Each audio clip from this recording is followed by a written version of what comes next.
ഇതാണ് നമ്മുടെ പാവല് കേട്ടോ, പാവല്. അപ്പോൾ ഇതേലെ പാവയ്ക്കാണ് ഞാൻ പറിക്കുന്നതൊക്കെ. ഇതിലെ കാണാവോ, ഇതുണ്ടോ? ഇതുപോലെ ഞാൻ കവറിൽ കെട്ടി വെക്കും, അതാകുമ്പോൾ പുഴു ഒന്നും കുത്താറില്ല. ഇതുണ്ടോ പാവയ്ക്ക, കണ്ടോ? കാണാൻ പറ്റുന്നുണ്ടോ? ഇതുപോലെ പാവയ്ക്ക മുകളിലൊക്കെ കിടപ്പുണ്ട്, കണ്ടോ? മുകളിലോട്ടൊക്കെ കിടപ്പുണ്ട്. പിന്നെ ഇതാ കാ കുത്തി വരുന്നൊക്കെ ഉണ്ട്. ഇത് നമ്മുടെ വീടിന്റെ സൈഡിൽ തന്നെ, അതായത് കണ്ടോ പാവയ്ക്ക. ഇതുപോലെ പലയിടത്തായിട്ട് ഇതാ കാ പിടിച്ച് കിടക്കുന്നു, അവിടെ ഇവിടെയൊക്കെ കാ പിടിച്ച് കിടപ്പുണ്ട്.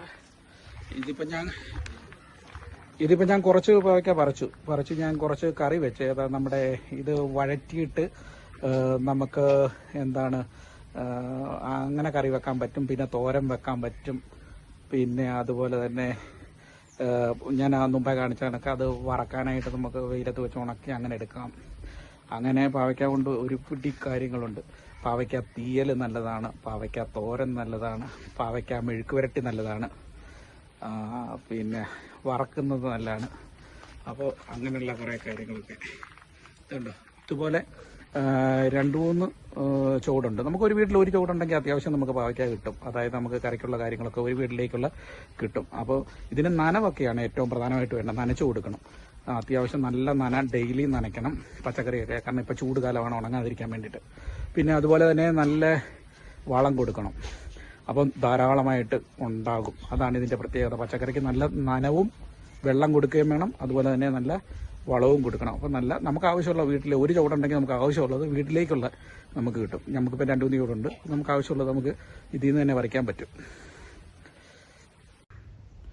ഇത് കണ്ടോ, ഇത് ഞാൻ പാവയ്ക്ക അരിഞ്ഞിട്ട് നമ്മൾ ഉണങ്ങാൻ വെച്ചിരിക്കുകയാണ്. കുറേശ്ശെ ഇതുപോലെ കിട്ടുന്നതനുസരിച്ച് ഞാൻ നമ്മുടെ വീട്ടിലെ പാവലയിൽ നിന്ന് കിട്ടുന്ന വീട്ടിലെ പാവലയിലേ കേട്ടോ. അതായത് ഞങ്ങൾ വിലയ്ക്ക് ഇപ്പം മേടിക്കുന്നില്ല, കാരണം അത്യാവശ്യം ഞങ്ങളിപ്പം പാവലും കാര്യങ്ങളും അതുപോലെ പച്ചക്കറിയൊക്കെ ഇപ്പം അത്യാവശ്യം ഞങ്ങൾ വെച്ച് പിടിപ്പിക്കാൻ തുടങ്ങി. അപ്പോൾ അതേ നിന്ന് കിട്ടുന്ന പാവയ്ക്ക ഇതുപോലെ ഒരു മുറവ് എടുത്തിട്ട് നമ്മളിങ്ങനെ അരിഞ്ഞ് നമ്മൾ ഇതുപോലെ ഇത് മസാലയൊക്കെ ഇട്ട് ഈ മഞ്ഞളും മുളകും ഒക്കെ ഇട്ട് തേച്ച് പുരട്ടി നമ്മൾ ഉണങ്ങാനായിട്ട് വെച്ചിരിക്കുകയാണ്. അതാകുമ്പോഴത്തേന് നമുക്ക് ഇത് കുറച്ച് കഴിയുമ്പോൾ നല്ല ഉണങ്ങി ഇത് നമുക്ക് പൊരിച്ചെടുക്കാൻ പറ്റും.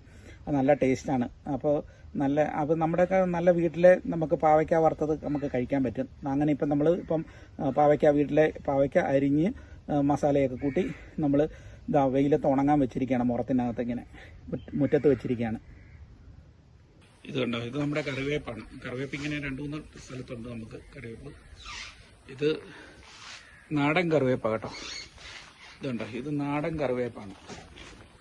അപ്പോൾ ഈ കറിവേപ്പിൻ്റെ പ്രത്യേകത എന്നാന്ന് ചോദിച്ചാൽ നല്ല കറിക്കൊക്കെ ഇട്ട് കഴിഞ്ഞാൽ നല്ല ടേസ്റ്റും കാര്യങ്ങളൊക്കെ ഉണ്ട്.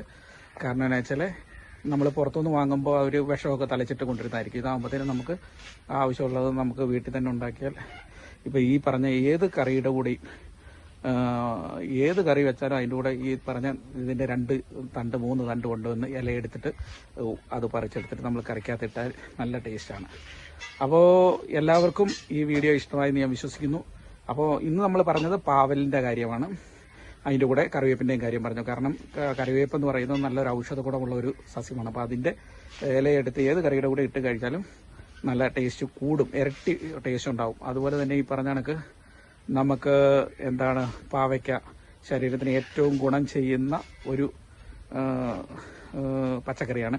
അപ്പം അത്യാവശ്യം 1-2 ചുവടൊക്കെ വീട്ടിൽ വെച്ച് പിടിപ്പിക്കാൻ നോക്കുക. അതുപോലെ എല്ലാവരും കൃഷിയിലേക്കൊക്കെ കുറച്ചൊക്കെ ഒന്ന് ഇറങ്ങണം എന്നുള്ളതാണ് എൻ്റെ അഭിപ്രായം. അത്യാവശ്യം ഒരു 2-3 കൂട്ടം പച്ചക്കറിയൊക്കെ നമ്മുടെ വീട്ടിലുണ്ടാക്കാൻ സാധിച്ചാൽ അത് ഏറ്റവും വലിയ കാര്യം തന്നെയാണ്. നമുക്ക് വിഷമടിക്കാത്ത നല്ല പച്ചക്കറി കഴിക്കാനായിട്ട് സാധിക്കും. ഇന്നത്തെ വീഡിയോ എല്ലാവർക്കും ഇഷ്ടമായെന്ന് ഞാൻ വിശ്വസിക്കുകയാണ്. നാളെ നമുക്ക് മറ്റൊരു വീഡിയോയുമായി വരാം. അതുവരെ എല്ലാവർക്കും ബൈ ബൈ, നന്ദി, നമസ്കാരം.